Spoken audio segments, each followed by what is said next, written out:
Beast hunters को देख विपिन का दिमाग जोरों से दौड़ रहा था। स्पिट बीस्ट की स्किन, हड्डियां, खून और यहाँ तक कि दिल भी लड़ाकुओं के लिए खजाने जैसा होता था। और ऐसी चीज़ों को बेचने की तो मार्केट भी होती थी, और क्योंकि वो मार्केट खूब चलती थी इसलिए इन हंटरों का धंधा भी खूब चलता था। और इसलिए अब ये एक ख़ास प्रोफेशन बन गया था, बीस्ट हंटर नाम का। लेकिन हर्बलिस्ट की ही तरह ये प्रोफेशन भी मास्टर टीचर हॉल नहीं मानता था।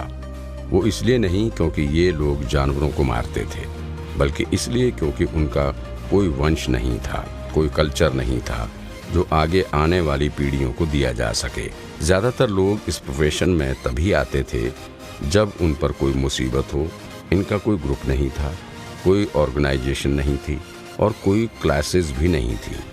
और फिर इस प्रोफेशन में मरने वालों की लिस्ट भी बेहद लंबी होती थी, क्योंकि ज़्यादातर टाइम तो शिकार करने वाले खुद ही शिकार बन जाते थे। अब ऐसे में कौन नए लोगों से ये कहेगा कि तुम्हारे मरने के चांस ज़्यादा थे। इसलिए ही इसे एक ख़ास प्रोफेशन कहा जाता था। फिर भी मास्टर टीचर कॉन्टिनेंट में बहुतेरे हंटर थे और सब किताबों में रिकॉर्ड थे। बस हैरानी की बात यहाँ ये थी कि हंटर इस बार स्पिट बीस्ट के साथ आए थे। वो सारे के सारे बीस्ट इंसानी झुंड के सामने आए, सिर हिलाया और फिर सब मिलकर एक साथ में चलने लगे।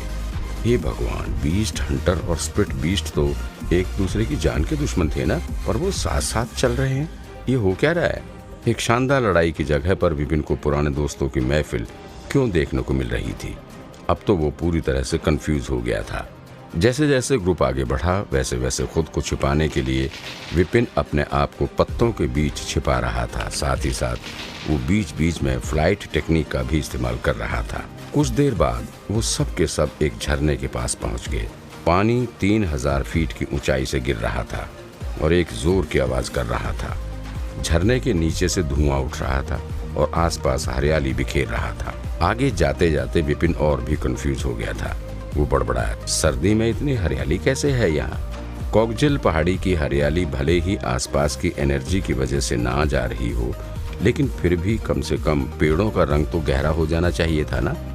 लेकिन यहाँ तो गहरे हरे की बजाय उल्टा सुर्ख हरा रंग था, मानो नई कोपलें फूटी हों। ये नज़ारा ही कंफ्यूज कर देने वाला था। कहीं इस झरने में कोई खास बात तो नहीं थी?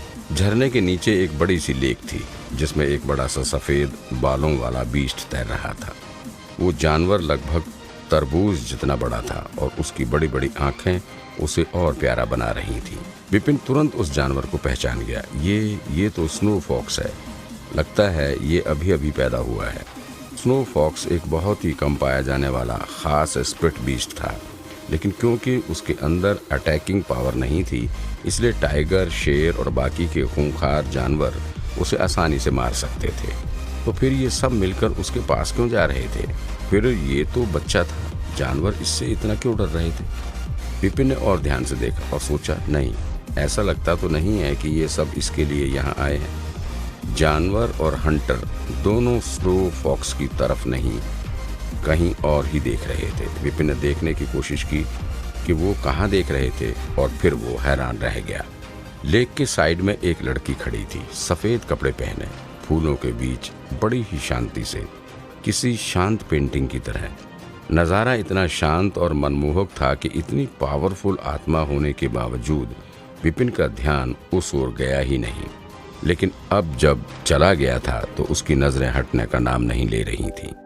तभी अचानक से लड़की मुड़ी और विपिन को उसका चेहरा नजर आया। उसकी खूबसूरत आंखें देख विपिन के दिल की धड़कन ही रुक गई। जिंदगी में पहली बार विपिन का दिमाग काम नहीं कर रहा था, और ऐसा नहीं था कि विपिन ने कभी कोई खूबसूरत लड़की नहीं देखी थी। प्रशा, एरा, रोशनी, हासना, सिमर, यहाँ तक कि उसकी स्टूडेंट्स रोमा और रेनू भी अपने आप में ही खूबसूरती की मिसाल थी। उनमें से कुछ के मन में विपिन के लिए फीलिंग्स आ गई थी और कुछों ने तो कह भी दिया था, लेकिन विपिन का दिल नहीं पिघला। और ऐसा भी नहीं था कि विपिन को फीलिंग्स ही नहीं समझ आती थी या फिर उसे लड़कियों में इंटरेस्ट नहीं था।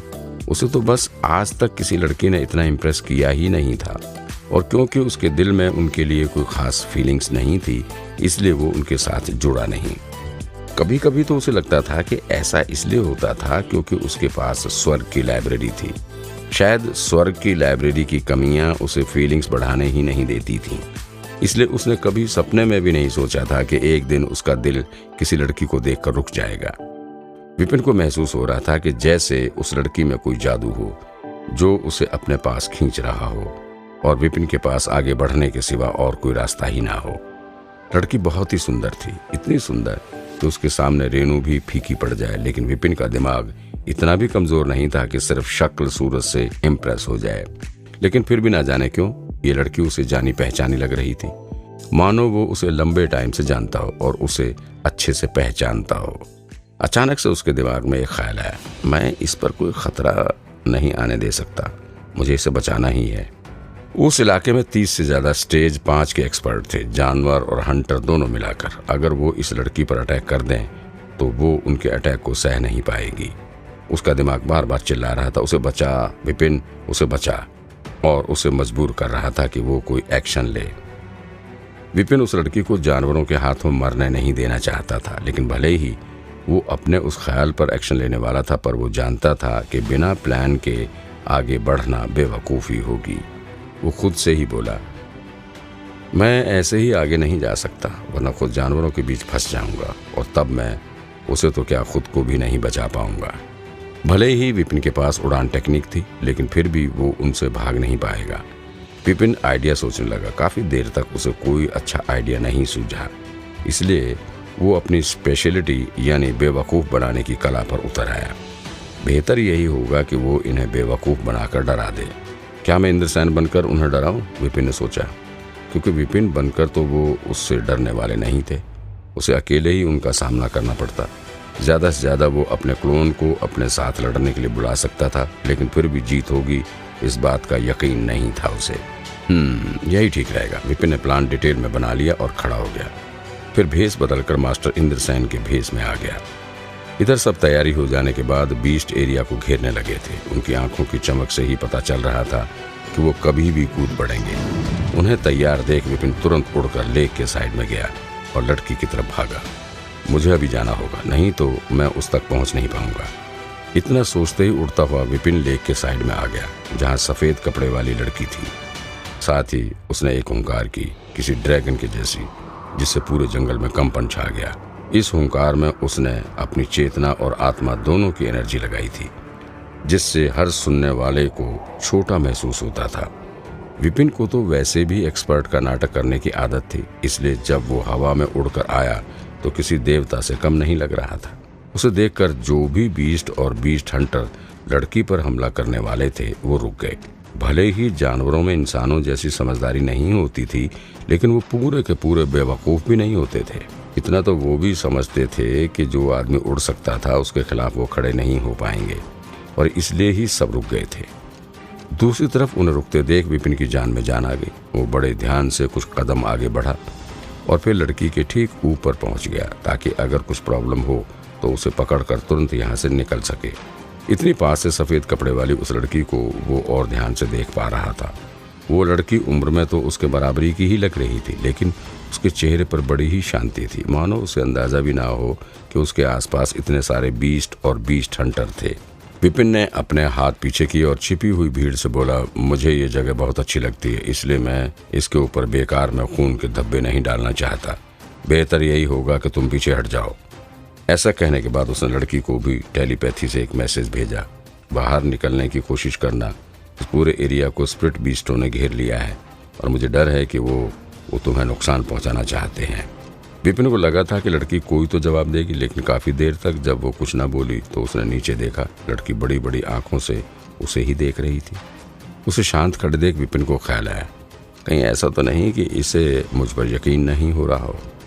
वो सब जानवर और हंटर चुपके से उस लड़की के पास आए थे और अभी भी झाड़ियों और हरियाली के बीच छिपे हुए थे, इसलिए ऐसा मुमकिन था कि लड़की उसे अनजान पागल समझ रही हो। विपिन जानता था कि ऐसे हालात में लड़की को समझाना मुमकिन नहीं था, इसलिए वो बाजू ऊपर कर भीड़ से ही बोला, लगता है तुम लोगों को बात समझ नहीं आई, मैंने कहा पीछे हटो। साथ ही उसने एक बार फिर से भयानक हुंकार की, जिससे आसपास खड़े सभी जानवर डर से थर थर कांपने लगे। कुछ एक तो रोना भी शुरू हो गए और फिर धीरे धीरे सभी झाड़ियों के पीछे पीछे से सामने आए। एक साथ इतने सारे जानवरों और हंटरों का मिला जुला प्रेशर विपिन पर बहुत प्रभाव डाल रहा था। इतने प्रेशर से विपिन के माथे पर पसीना आने लगा था। तब उसने लड़की को फिर से मैसेज भेजा, अब तो मुझ पर यकीन हुआ है ना कि ये सब तुम्हें और तुम्हारे स्नो फॉक्स को मारने आए हैं। इतने सारे जानवरों को देख लड़की थोड़ा सा घबरा गई। उसे घबराते देख विपिन उससे बोला, तुम डरो मत, जब तक मैं यहाँ हूँ तुम्हें कुछ नहीं होने दूंगा, तुम चिंता मत करो, मैं अभी इन्हें भगा देता हूँ। फिर भीड़ से वो बोला, क्या तुम सच में मुझे चैलेंज करना चाहते हो? उसने अपनी आत्मा एनर्जी की एक वेव पूरे एरिया में फैला दी। विपिन का लेवल भले ही मामूली था, लेकिन उसकी आत्मा एनर्जी ट्राइवर्सिंग स्टेज 8 के एक्सपर्ट से भी ज़्यादा थी। उसकी एनर्जी महसूस कर बीस्ट और बीस्ट हंटर दोनों को खतरा महसूस होने लगा और एक उड़ता बीस्ट तो डर के मारे ज़मीन पर गिर भी गया। उसके बाद प्रेशर की वजह से कुछ और बीस्ट भी गिर पड़े। हालात उसके साइड में बदलते देख विपिन ने चैन की सांस ली। लगता है ये जानवर समझदार थे, तभी तो ये समझ रहे थे कि अपने से ज़्यादा बड़े एक्सपर्ट को चैलेंज नहीं करना चाहिए। विपिन को लगने ही लगा था कि शायद वो जीत जाएगा, लेकिन उसे क्या पता था कि ये बस उसकी एक गलतफहमी ही थी।